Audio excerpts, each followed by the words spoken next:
سلام به همه دوستای اهل سفر و ماجراجویی. امروز میخوام براتون از یک کشور خاص و دوست داشتنی بگم. مجارستان از اون کشورهاییه که با وجود اندازه کوچیکش کلی چیز برای کشف کردن داره. مجارستان توی اروپای مرکزی قرار گرفته و با کشورهایی مثل اتریش، اسلواکی و رومانی هم‌مرزه.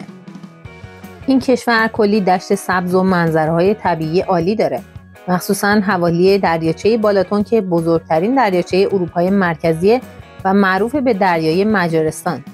اینجا یک بهشت کوچیک برای عاشقای طبیعته. قایق سواری، دوچرخه سواری و انواع ورزش‌های آبی رو میتونی کنار این دریاچه تجربه کنی. پایتختش بوداپست، شهری که رودخانه دانوب اون رو به دو قسمت تقسیم کرده. یه طرفش بودا که آرام و سرسبزه و طرف دیگه‌اش پست با خیابان‌های شلوغ و شب‌های رنگارنگش. از قلعه بودا بگیر تا پارلمان مجارستان که اون معماری شاهکارش هر کسی رو مجذوب خودش میکنه. در ادامه ممنون میشم این ویدیو رو لایک کنید و همراهمون باشین تا بیشتر با این کشور اروپایی متفاوت آشنا بشید. حالا بریم سراغ فرهنگشون. مردم مجار با اینکه تعدادشون زیاد نیست اما فرهنگی غنی و خیلی متنوع دارن.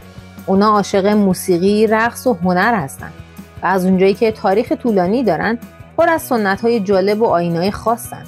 مثلا جشن استفان مقدس که تو ماه آگوست برگزار میشه یکی از بزرگترین جشن‌های کشوره که یادآور بنیانگذاری مجارستان به دست اولین پادشاه استفان مقدس هست. توی این جشن مردم لباسای سنتی میپوشن، موسیقی محلی گوش میدن و کلی مراسم جذاب برپا میکنن.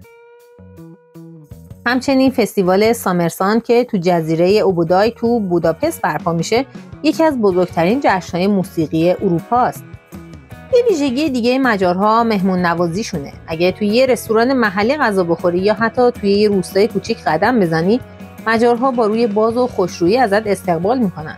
اونا خیلی به فرهنگ و زبان خودشون افتخار میکنن. مجارها زبان خاص خودشونو دارن که یه زبان پیچیده و کاملا متفاوت از زبون همسایگانشونه و خیلی هم بهش مینازن.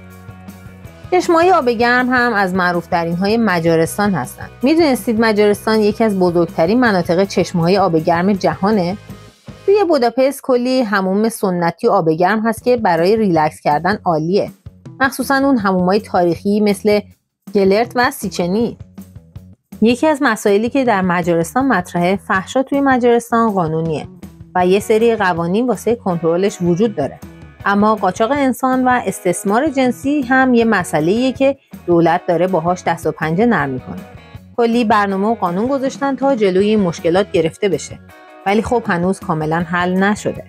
در کل مجارستان هم مثل بقیه جاها با چالش‌های خاصی توی این زمینه‌ها روبروه و با اینکه داره تلاش میکنه اوضاع رو بهتر کنه، اما همچنان این مسائل به یه بخشی از دغدغه‌های اجتماعیشون تبدیل شده. توی مجارستان اقتصاد تو سالهای اخیر رشد خوبی داشته و مردم سطح درآمد متوسطی دارن. البته حقوق‌ها به اندازه کشورهای غربی و اروپایی بالا نیست.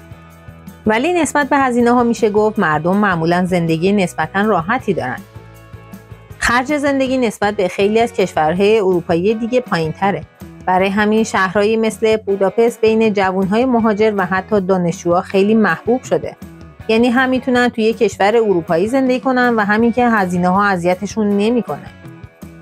خدمات بهداشتی توی مجارستان رایگانه یا حداقل خیلی ارزونه، چون بیشترش از طریق بیمه دولتی پوشش داده میشه. مجارستان یک جمهوری پارلمانی با سیستم دموکراتیکه که بهش اجازه میده ساختار حکومتی پایداری داشته باشه. در این حکومت رئیس جمهور به عنوان رئیس کشور و نخست وزیر به عنوان رئیس دولت فعالیت میکنن. نقش رئیس جمهور بیشتر نمادینه و قدرت اجرایی زیادی نداره. اما نخست وزیر که توسط پارلمان انتخاب میشه، قدرت اصلی اجرایی رو در دست داره و سیاست‌های داخلی و خارجی رو هدایت میکنه. اما بیاین از غذاهای جالب مجارستان براتون بگم. گولاش غذای ملی مجارستانه. یه سوپ یا خوراک حسابی مقوی با گوشت و سبزیجات که خیلی‌ها از طعم و مزه اون لذت میبرن. مردم مجار عاشق غذاها و دسرهای شیرینن، مخصوصا کرتوش کالاش که شبیه شیرینی‌های پیچ پیچی و فوق‌العاده خوشمزه است. مجارستان پر از چیزای خاص و شگفت‌انگیزه. از معماری خیره کننده گرفته تا غذاهای خوشمزه و طبیعت آرام بخش. اگه به دنبال یه ماجراجویی پر از رنگ و بوی تاریخ و فرهنگ هستین، حتما مجارستان رو توی لیستتون بگذارید. دوستان اگه این ویدیو رو دوست داشتین و خوشتون اومد، حتما یه لایک کنید و نظرتون رو در مورد این ویدیو برامون بنویسید و یادتون نره که سابسکرایب کنید تا ویدیوهای بعدی رو از دست ندید. تا ویدیوهای بعد مراقب خودتون باشید. خدا نگهدار.